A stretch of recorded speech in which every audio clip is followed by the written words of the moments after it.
Hello and welcome to Lost Love Chronicles. Dear listeners, before we get started, drop a quick hi in the comments and let us know where you're tuning in from.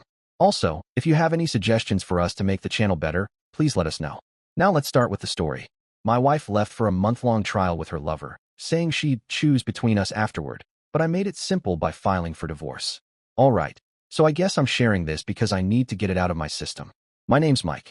I'm 31, and until recently, I thought I had my life figured out. I've always been a pretty simple guy. No wild ambitions, no crazy drama. I have a steady job as a software developer, a decent house in a quiet neighborhood, and, until not too long ago, I thought I had a strong marriage with a woman I truly loved. Laura and I met about 8 years ago, and looking back, it feels like a lifetime ago. I was 23, fresh out of college, working my first job and honestly pretty clueless about life. She was 22, working as an assistant at a marketing agency, still trying to figure out her own career path. For the record, she never really did, and ended up a stay-at-home wife. We met at a mutual friend's barbecue, one of those laid-back backyard setups with cheap paper plates, someone manning a grill full of half-burnt burgers, kids running around. I was standing there by myself, balancing a plate of coleslaw and an overcooked burger, wondering how long I had to stay before it'd be polite to leave. That's when Laura walked up to me. She raised an eyebrow, grinning, and said, "You look like you're plotting your escape route." I let out a surprised laugh. Was I that obvious? Totally, she said, smirking. I could see the gears turning in your head from across the yard. I remember I just shrugged. Yeah, maybe parties aren't really my thing. She laughed, a loud, bright laugh that cut through the chatter and clinking beer bottles around us. Mine neither. Let's be miserable together. Somehow, we ended up talking the rest of the night. I don't even remember exactly what I said, but I do remember how easy it felt to talk to her, how she teased me about my boring taste in music and how I teased her about her messy handwriting. From that point on, things moved pretty fast. We started dating, and it felt like she added this spark to my otherwise dull and predictable life. Laura was adventurous and spontaneous, always coming up with these wild ideas. One Friday night she'd say, "Pack a bag, let's drive to the coast," and the next morning we'd be on the highway before sunrise. Meanwhile, I was the grounded one. I'd be the one checking the budget, making sure we had enough gas, checking the weather before she dragged me out the door. Sometimes I'd ask, "Are you sure this is a good idea?" She'd grin at me, tossing her hair over her shoulder. "Come on, Mike. Don't be such a dad." And I'd sigh, smile, and follow her anyway. It worked, or at least, it felt like it did. We balanced each other out. She brought excitement into my world, and I gave her the sense of stability she'd said she'd never had in her past relationships. 3 years into dating, we decided to tie the knot. The wedding was small, just family and a few close friends.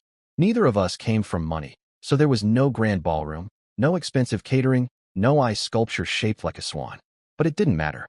After the wedding, we started building a life together. We bought a modest 2-bedroom house in a quiet suburb, not the fanciest place on earth, but it had potential. For the most part, things felt stable. I'd go to work, come home, and Laura would usually be there, in the kitchen stirring something on the stove, or stretched out on the couch, scrolling on her phone. When I walked through the door, she'd glance up and say, "Hey, how was your day?" "Same as usual," I'd reply, setting my bag down. "Bugs in the code, coffee that tastes like mud, you know the drill." She'd laugh, rolling her eyes. "You and your bugs." Then she'd tell me about her day. Back then she still worked in marketing, so there was always some ridiculous drama about clients or coworkers. One of the clients today literally asked if we could make their logo bigger for the 100th time. She'd say, gesturing wildly, "Bigger? Like the whole ad should just be the logo." I'd chuckle, pulling up a chair. "You survive another day in the jungle." "Barely," she'd sigh, but then smile, like it was all part of the fun. That was our dynamic. She was the talker, the one with all the stories, and I was the listener. We didn't have kids, but that was a mutual decision. Laura wasn't in a rush, and honestly, neither was I. We both agreed we'd wait until we were more financially secure and ready for that next big step. It felt like we were on the same page about most things. Looking back, though, I wonder if I just got too comfortable. It's easy to fall into routines, especially when life feels steady. I'd get up, go to work, come home, and repeat. We still had our date nights, of course, usually dinner at one of our favorite spots or catching a movie. But somewhere along the way, I think I stopped noticing the little things, like how Laura seemed to thrive on attention. It wasn't a bad thing, not at first. She had this spark, this ability to light up a room. People naturally gravitated toward her. She'd be telling a story with her arms flying everywhere, laughing, eyes sparkling, and you couldn't help but get pulled in. Maybe I just started assuming that was always going to be there, that her energy and warmth were a given in our life together. One evening, I remember she came back from meeting some friends, practically buzzing with excitement. "Mike, you should have seen them," she said, dropping her purse on the kitchen counter. "I told them about that time we got stuck in the rain on that hiking trail, and they were dying laughing." I smiled, stirring the pasta on the stove. "You do have a way of making even a disaster sound fun." She beamed at me, and for a second I thought how lucky I was. At the time, I wasn't worried. I thought we were solid. Sure, we had our arguments now and then. What couple doesn't? Most of the time it was over dumb stuff, like me forgetting to take the trash out. "Mike, seriously?" she'd say, pointing at the overflowing can. "How hard is it to remember the trash on Thursdays?" I'd shrug, apologetic. "My bad, I'll do it now." Or I'd trip over her shoes scattered all over the entryway. "Laura," I'd sigh, nudging a pair of heels aside. "I'm going to break my neck one of these days." She'd laugh, tossing her hair back. "Well, maybe you should watch where you're going, old man." Nothing major, nothing we couldn't laugh off. But here's the thing about relationships. They can look fine on the surface while cracks are quietly forming underneath. And if you're not paying attention, those cracks can spread until the whole foundation starts to crumble. I didn't see it coming. Not then, anyway. I thought we were building something strong, something that would last. But sometimes life has a way of showing you just how wrong you are. About 2 years ago, our lives got a new character, Jake. Jake moved in next door after the old neighbors, an older couple, downsized and moved to Florida.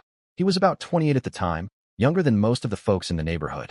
A personal trainer, fit, confident, and honestly, a little too good-looking for his own good. He had that kind of physique that made you do a double take, like he'd stepped straight out of an action movie. From the second he moved in, Jake was hard not to notice. Not just because of how he looked, but because he was always outside doing something, washing his car, mowing his lawn, setting up a pull-up bar in his yard. There was always some reason for him to be shirtless. It didn't take long for him to become the talk of the neighborhood. Laura noticed him right away. How could she not? The first time we officially met Jake was one Saturday morning when he came over to introduce himself. Laura and I were out in the yard, pulling weeds and trying to make the flower beds look halfway decent. He strolled over with a confident grin, stretching out his hand. "Hey, I'm Jake, just moved in next door." I wiped my hands on my jeans before shaking his. "Mike, nice to meet you." Laura stepped forward, smiling wide. "Hi, I'm Laura. Welcome to the neighborhood." He laughed lightly. "Thanks. I'm still figuring out where everything is." "Oh, where'd you move from?" Laura asked, her voice bright, eyes wide. "Out of state, transferred here for work," he explained. "What do you do?" She pressed, leaning forward just a bit. "I'm a personal trainer," he said, flexing his biceps slightly, probably without even realizing it. "Wow," Laura said, practically beaming. "That sounds like a fun job. I'd never have the discipline for all that." Jake chuckled, giving her a relaxed shrug. "You'd be surprised. It's more about routine than discipline." I stood there, half smiling, nodding along while they kept the conversation flowing. It was like I'd vanished from the moment. Laura was always outgoing, though, talking to everyone. The mail carrier, the guy at the hardware store, so I didn't think anything of it. There was nothing unusual about her being chatty.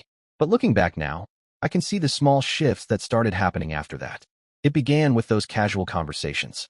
Whenever Jake was outside, Laura would somehow find a reason to be outside too. At first, it was tiny things, grabbing the mail, watering the plants, taking out the trash. But those quick tasks always seemed to stretch into 10 or 15-minute chats. One afternoon, I came home from work and saw them in the driveway. Laura was holding a laundry basket, on her way to the garage, and Jake was leaning against his car, laughing at something she'd just said. When I walked up, they both turned to me. Laura gave a breezy wave, like nothing was out of the ordinary. "Hey, babe," she called. "Jake was just telling me about his new gym equipment." "Oh, cool," I said, trying to keep my voice even. "Yeah." Jake nodded, flashing that easy grin. "If you ever want to check it out, man, let me know." "Sure," I replied, though I had no real intention of following up. But it didn't stop there. A couple of weeks later, Laura decided to bake cookies, something she hadn't done in months. I came into the kitchen, surprised by the smell of chocolate chips and sugar. "Cookies?" I asked, raising an eyebrow. She shrugged, arranging them on a plate. Just being neighborly. I watched as she carried the plate across the yard to Jake's place. She'd done stuff like that before, bringing brownies to other neighbors, so I let it go. But then there was the new workout outfit, bright fitted leggings, and a matching top, definitely not what she normally wore. I glanced up when she showed me the shopping bag. "New clothes?" "Yeah," she said casually, pulling them out. "I'm thinking about starting to jog again. You know, get back in shape." I nodded. Okay, sounds good. Laura had gone through phases before, getting all fired up about fitness for a few weeks and then dropping it. But this time, the timing felt just a little too perfect. Because Jake jogged almost every morning, earbuds in, doing laps around the block. And wouldn't you know it, Laura decided her new jogging routine would start at the exact same time Jake was out there. One morning I caught them chatting on the sidewalk as I was leaving for work. Laura was stretching, one foot propped up on the curb, while Jake stood next to her demonstrating some kind of technique, pointing at his own legs. Helps you avoid shin splints, I heard him say.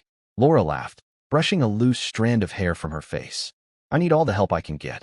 I slowed my steps, gave a small wave. Morning, I called, trying to sound casual. Hey babe, Laura chirped, grinning. Jake raised a hand. What's up, man? Nothing much, I said, unlocking my car. Have a good run. Thanks. Laura flashed me another smile, like everything was perfectly normal.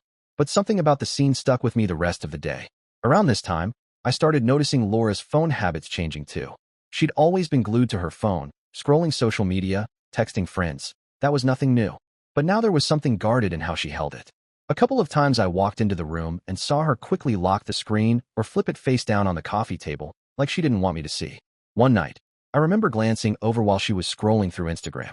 I saw Jake's name at the top of the screen before she quickly swiped it away. What's that? I asked, trying to keep my tone neutral. She didn't miss a beat. Oh, just checking out his fitness posts, she said, casual as could be. He's got some good workout tips. I wanted to believe her, so I let it go. But the little things kept piling up. Another time, I was working in the garage, sorting through some old tools, when I heard laughter drifting over from the backyard. I stepped outside to see Laura and Jake standing near the fence, both smiling wide. Laura was holding a glass of iced tea, and Jake was waving his hands around, telling some animated story. When Laura saw me, she waved like it was the most normal thing in the world. Hey honey, she called. Jake was just telling me about something funny that happened at his gym. Later, when I asked her about it, she shrugged. He's hilarious, she said, sipping her tea. It was starting to feel off. I don't want to sound paranoid, but you can just tell when something shifts. There was a new energy in how Laura talked about Jake. Little mentions, casually dropped into conversation. Jake's thinking about getting a dog, she'd say while scrolling her phone. Or, Jake recommended this great protein shake. We should try it. It wasn't so much what she said, it was how she said it, light and bright, with a spark in her voice I hadn't heard in a while. And then there were the glances. You know the kind I mean, those subtle, stolen looks. Whenever Jake happened to be around, I'd catch Laura looking over, then quickly looking away if she noticed me noticing. Once you see it, you can't unsee it. At this point, I still hadn't confronted her.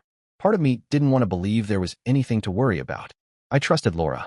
We'd been together for years, built a life together. I thought we had a good thing going. But another part of me, the part that couldn't ignore the pattern, was starting to wonder. I decided to keep quiet for now, but I started paying closer attention. If something was happening, I needed to see it for myself. It was a Saturday morning, and I remember it clearly because it started so damn normal. I woke up early like I usually do, made myself a cup of coffee, and sat at the kitchen table scrolling through the news on my phone. Laura was still in bed, which wasn't unusual. She loved her lazy mornings, especially on the weekends. The house was quiet, just the faint hum of the coffee machine behind me, and for a moment, I actually felt relaxed. It's funny how that works. You think everything's fine, perfectly normal, because you have no idea what's about to hit you. About an hour later, Laura shuffled into the kitchen. She was still in her pajamas, hair messy, blinking like the light hurt her eyes. She had her phone clutched in one hand and was rubbing at her face with the other. She sat across from me, and right away I could tell something was off. She was tapping her fingers on the table, glancing at her phone, then away again, like she couldn't look straight at me. You okay? I asked, setting my phone down. She nodded quickly, then shook her head. Actually, no. She let out a deep breath, shoulders sagging. We need to talk. Anyone who's been in a relationship knows those 4 words rarely mean anything good. My stomach tightened instantly, but I tried to keep my voice calm. All right, I said, leaning back in my chair. What's going on? Laura hesitated. Her eyes darted around the room, searching for the right words, like she was stalling. Finally, she met my eyes and blurted it out. I don't know how to say this, so I'm just going to say it. I think I have feelings for Jake. For a second, I genuinely thought I'd misheard her. I leaned forward, blinking hard. What? She bit her lip, looking painfully uncomfortable, then spoke in a rush. I didn't mean for it to happen, she said, almost like she was trying to head off my reaction. It just happened. I've been spending time with Jake, and I feel this connection, and now I'm confused. Confused. That word hit me like a brick to the chest. She didn't say she felt guilty or that she'd made a mistake. She said confused, like this was some complicated puzzle she needed to solve. I just stared at her, my mind spinning, trying to make sense of what I'd just heard. Was she saying she wanted to leave me? Was she trying to confess so we could move past it? I couldn't tell, and that made it worse. So what does this mean? I finally asked, my voice sounding way steadier than I felt. Are you saying you're done with us? Laura shook her head quickly. No, not necessarily, she said, her words tumbling out. I don't know what I want right now. I love you, Mike, I do, but I can't stop thinking about him and I need to figure out what these feelings mean. I felt like the floor had been ripped out from under me.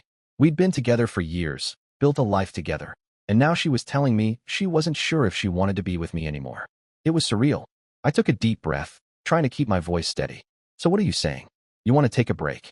She hesitated, then nodded slowly. Kind of, she said. I need time to figure things out. I was thinking, maybe I could take a month to spend some time with Jake and see if there's something real there. If it doesn't work out, then we can focus on us. I blinked, completely stunned by her audacity. You're serious? I asked, though it didn't even come out like a question. Laura nodded again, her eyes pleading with me. I know it sounds crazy, but I don't want to throw away what we have without being sure. I don't want to live with regrets, you know? Regrets. That word stuck in my head like a splinter. She was talking about regrets like she was the one risking everything, like my feelings were just a side note while she went off to find herself. I sat there staring at her, this mix of anger and disbelief bubbling up under my skin. Part of me wanted to explode, to tell her how selfish and unfair she was being. But another part of me, maybe the calmer, more calculating side, decided to stay quiet and let her dig her own hole. All right, I said finally, leaning back in my chair. Laura blinked, clearly thrown. Wait, really? Sure. I shrugged, acting like it was no big deal. If you think that's what you need, go ahead. Her face shifted, unsure if I was being genuine or sarcastic. I just think it's the best way to figure out where my heart is, she said carefully, testing my reaction. Sure, I repeated, keeping my tone even. Do what you need to do. Inside, I was already done. The second she said she wanted to spend a month with another man, something in my brain just flipped. But I didn't want to show my cards yet. If she was willing to toss aside our marriage for some fantasy with the neighbor, I wanted to see how far she'd actually go. Laura let out a relieved sigh, like she'd just been granted permission to do something brave. She reached across the table, trying to take my hand. Thank you, she said. I know this is a lot to ask, but I really believe it's the right thing for us. I pulled my hand away and stood up, grabbing my coffee mug. Sure, I said again, voice flat. If that's what you need. She didn't say anything after that, just sat there looking stunned, maybe trying to process the fact that I wasn't arguing or putting up a fight. But inside, I was already making plans. Over the next few days, Laura started packing a small bag. She told me she'd be staying with Jake, saying it so casually, like she was going on a quick weekend trip instead of moving in with the guy she claimed she needed to figure out. She didn't even seem to notice that I wasn't asking questions or trying to stop her. The day Laura left, the house felt different. Not empty exactly, but quieter, like someone had turned the volume down on my entire life. I stood in the living room after she walked out, her duffel bag slung over her shoulder, and I just stared at the door. I thought I'd feel angry or heartbroken, but instead there was this strange calm, like the weight of pretending everything was okay had finally lifted off my shoulders. I walked into the kitchen, poured myself a glass of water, and just stood there staring out the window, trying to process what had just happened. My wife, the person I'd pictured growing old with, had walked out to figure things out with the guy next door. If it weren't my life, I'd have thought it was some ridiculous TV drama. The first few days were weird. I kept noticing these little things she'd left behind. Her favorite mug still sitting on the kitchen counter, a pair of shoes kicked off near the door, a blanket she always curled up with tossed over the back of the couch. I thought about moving them, boxing them up maybe, but then I just left them where they were. Not because I missed her, but because I didn't even want to waste the energy. I threw myself into work, took on extra projects, volunteered to help a co-worker with his backlog, anything to stay busy. I stayed late at the office, not because I had to, but because I didn't want to go home to that silent, empty house. And when I wasn't working, I was at the gym. I'd never been much of a gym guy before, but there was something about pushing myself until my muscles screamed that felt good, like I could sweat out all the frustration boiling in my chest. A couple of my friends started noticing something was off. Hey man, one of them, Eric, asked during lunch break, how come Laura hasn't been around lately? I shrugged, trying to sound casual. She's staying with a friend for a bit. Eric frowned. Everything cool? Yeah. I lied, looking down at my phone. All good. I wasn't ready to tell anyone the real story. Not yet. My dad was the only one I told the truth to. I called him a few days after Laura left, needing to hear a voice that didn't make me feel like I'd lost my mind. When he answered, he didn't even say hello first. Just, "What's wrong?" He's always been good at reading me, even over the phone. I swallowed, then told him everything. How Laura wanted to take a month with Jake. How she was confused. How she'd walked out with barely a second thought. There was a long silence on the other end of the line. I could almost hear him processing it. Then he said, calm and steady, "Well, son, I hate to say it, but it sounds like you're better off without her." At first, I wasn't sure what to say. I'd expected him to be angry on my behalf, or to try to talk me through ways to fix things. But then he added something that stuck with me. If she doesn't know your worth, why should you wait around for her to figure it out? He was right. I'd spent so much time trying to understand Laura's decision, picking it apart, wondering where I went wrong, that I never stopped to think about what I deserved. I wasn't just some backup plan for her to come back to if her fling with Jake didn't pan out. That night, I sat alone in the dark living room, staring at our wedding photo on the mantel. We looked so happy in that picture, so sure of everything, like nothing could ever break us. Now it just felt like a reminder of how far we'd fallen. By the end of that week, I'd made up my mind. I wasn't going to sit around waiting for Laura to make her grand decision. I was going to make my own.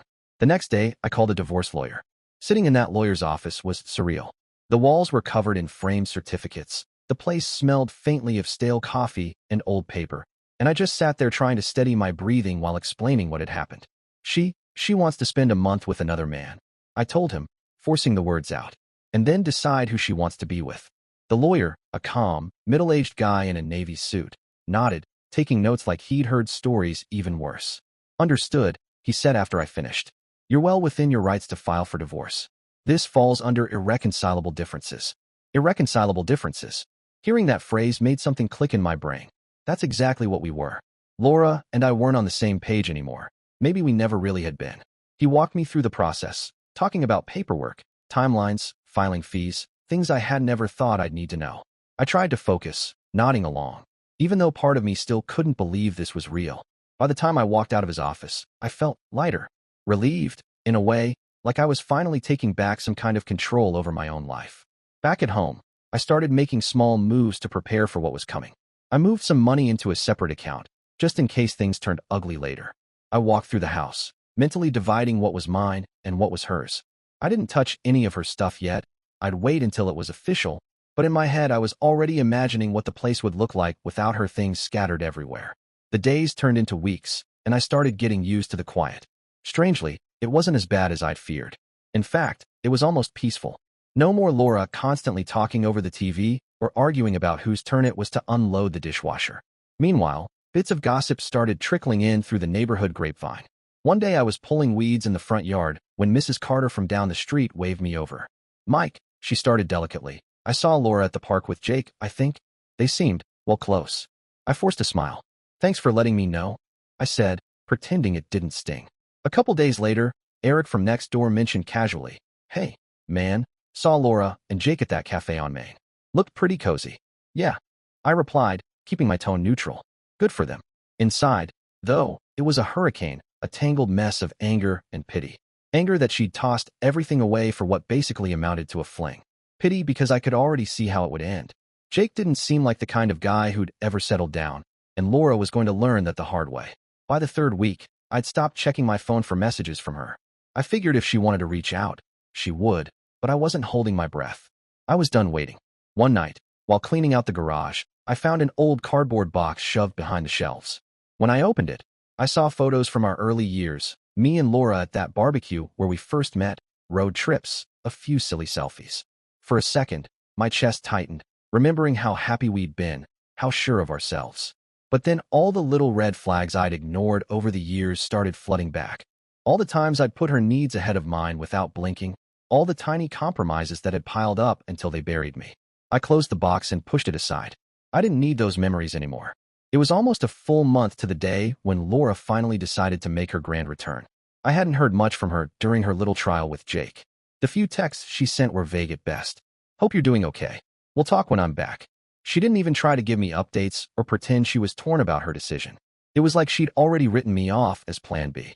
By this point, I'd stopped caring. I wasn't waiting by the door hoping she'd come to her senses. I wasn't pacing the house wondering what she and Jake were up to. I'd filed for divorce. and my lawyer had already started drafting the paperwork. As far as I was concerned, the marriage was done.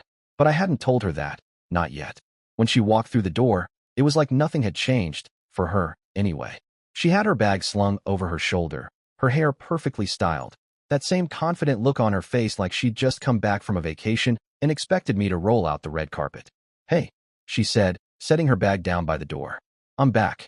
I was sitting on the couch flipping through channels. I barely looked up. "Welcome back?" I said, keeping my tone completely flat.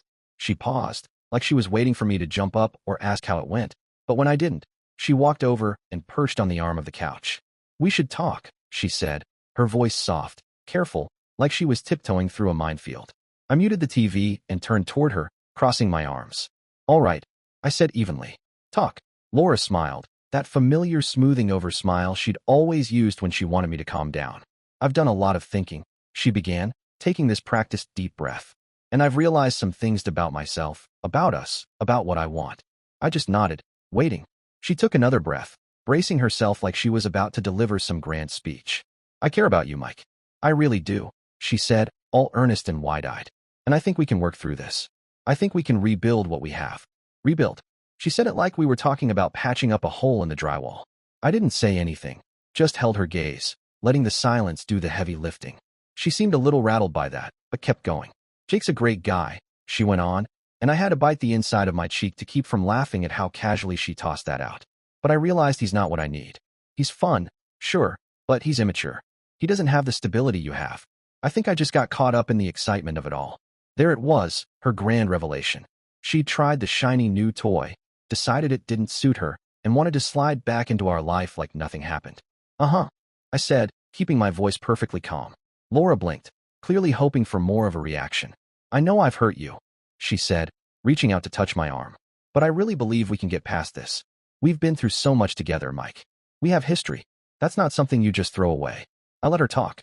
Let her pour out all the carefully rehearsed lines about love, forgiveness, starting fresh. When she finally ran out of words, I stood up and walked over to the kitchen counter. I opened a drawer, pulled out the stack of divorce papers my lawyer had sent over, and set them on the table in front of her. "What's this?" she asked, her smile faltering the instant she saw the papers in front of her. "Divorce papers," I said simply, not budging from where I stood. Her face went pale. "You're kidding," she tried, letting out this shaky little laugh like she could laugh it all away. "Nope," I said, crossing my arms against my chest, steady. "I'm not kidding."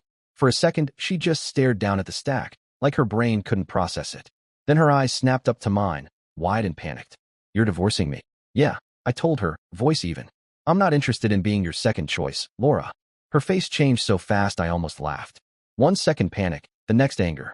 "Second choice?" she snapped, her voice sharp. "That's not what this is." I was confused, Mike. I needed time to figure things out. "And in the process you decided to test the waters with another man." I shot back, keeping my voice calm and level. "You walked out. You left our marriage behind. And now you're back because it didn't work out with him. Do you really think I'd just let you come home and pretend nothing happened?" Laura opened her mouth like she was going to fight me on it, but then clamped it shut again, her cheeks flushing bright red. "It's not like that," she insisted, voice shaking now. "I was trying to do the right thing. I didn't want to stay and resent you. I thought. You thought you could have it both ways." I cut in for her, finishing the sentence she couldn't.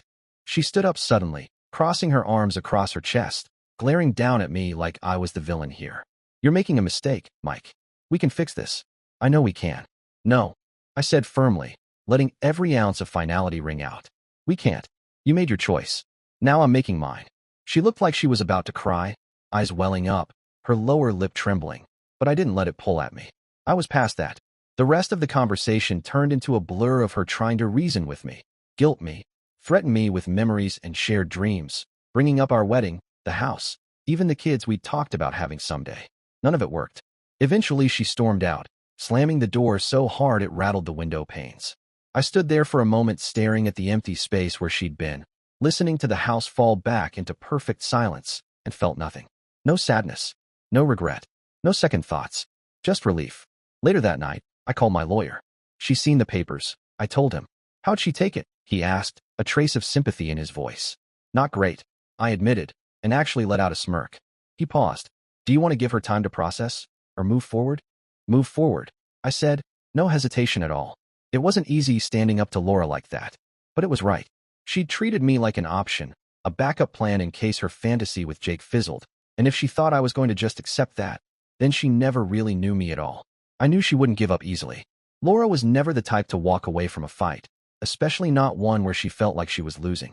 I'd barely had time to sink into the couch before my phone buzzed with a new text from her. "This isn't over." I stared at it for a second, then locked the screen and tossed my phone onto the cushions. She was right, it wasn't over. Not yet, but it would be soon enough. The next couple of days were eventful, to put it lightly. Laura showed up the very next evening, pounding on the front door like she was about to break it off the hinges. "Mike, open the door," she yelled, her voice echoing through the hallway. I opened it, keeping my face neutral. "What do you want, Laura?" She didn't even wait for me to step aside. She pushed past me like she still had every right in the world, storming into the living room. "We need to talk," she snapped, pacing back and forth like a caged animal. "You can't just file for divorce without giving me a chance to fix things." I leaned against the doorframe, crossing my arms. "You had your chance," I told her, steady and calm. "You made your decision the minute you left."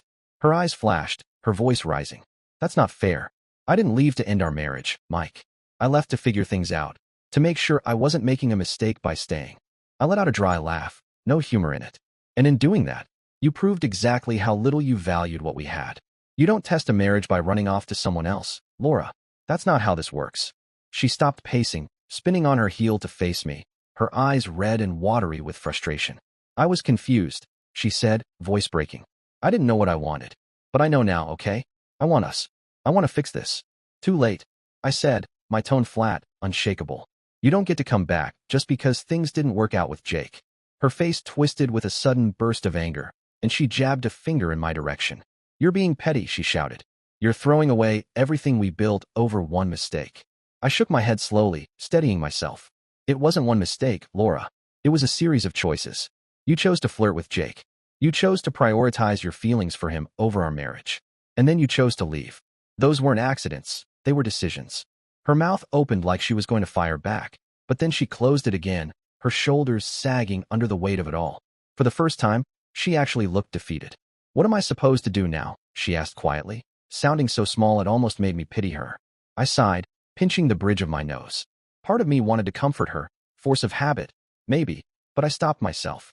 "That's not my problem anymore," I told her, voice steady. "You made your choices. Now you have to live with them."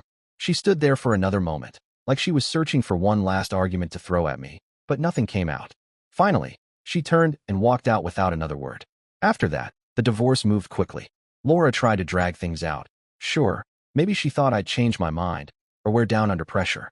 She even tried playing the victim with our mutual friends, painting me as cold and unforgiving. My dad was having none of it. When I called him to give an update, he let out a low whistle on the other end of the line. "She's got some nerve," he said. "But I'm proud of you, son. Standing your ground isn't easy, but it's the right thing to do." Laura's attempts to stall didn't get her far. My lawyer was sharp, and the evidence of her leaving to stay with Jake made the entire process pretty straightforward. She even tried to argue for spousal support, claiming she'd sacrificed her career for the marriage, but the judge didn't buy it for a second. In the end, we reached a fair settlement. She ended up with a small amount of money and some of the furniture she'd picked out over the years, but I kept the house and the majority of my savings. It wasn't perfect, but it was better than I'd expected, all things considered. The final hearing was bittersweet. Sitting there in that courtroom, signing away a marriage that had been part of my life for so long, felt surreal. I glanced over at Laura a couple of times. She looked exhausted, like she hadn't slept for days. Her lawyer handed her a pen, and for a second I thought maybe she'd refuse to sign. Maybe she'd try to drag things out even longer.